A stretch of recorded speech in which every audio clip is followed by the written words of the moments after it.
ஒரு பைக்கை ஓட்டிக்கிட்டு வந்த இளைஞர் செஞ்ச தப்பால் பார்த்தீங்கன்னா ஒரு பஸ்ஸு எரிஞ்சது இல்லாமல் பார்த்தீங்கன்னா உள்ளே இருந்த ட்ராவல் பண்ணிக்கிட்டு இருந்த பேசஞ்சர் 40 பேர் பார்த்தீங்கன்னா உயிரை விட்டுருக்காங்க. அதில் நம்ம பார்த்தீங்கன்னா நம்மளுடைய தமிழகத்திலேருந்து ஒருத்தவங்க. அந்த 40 பேரில் பார்த்தீங்கன்னா 2 பச்சிளம் குழந்தையாகவே இருக்குது. ஸோ அதுவும் பார்த்தீங்கன்னா கருகி இறந்துருக்குன்னு சொன்னால் உங்களால் நம்ப முடியுதா?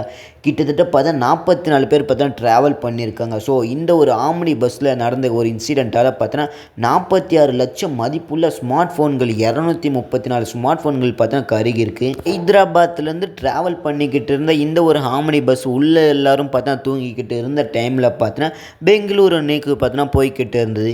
ஸோ அப்போ தான் இந்த ஒரு இளைஞர் பண்ண ஒரு சின்ன தப்பால் பார்த்தீங்கன்னா இந்த ஒரு இன்சிடெண்ட் நடந்திருக்கு. ஆந்திர பிரதேசத்தில் நடந்திருக்கு. இதை பற்றி பெரிய பெரிய செலிபிரிட்டிஸ் அது மட்டும் இல்லை, நம்மளுடைய குடியரசுத் தலைவர், நம்மளுடைய பிரதமர் அவர்கள் எல்லாரும் பேசியிருக்காங்க. எல்லாத்தையும் நான் உங்களுக்கு டீட்டெயிலாக சொல்லியிருக்கேன். நம்ம சேனலில் போய் வீடியோ போய் முழுசாக பார்த்துட்டு வாங்க.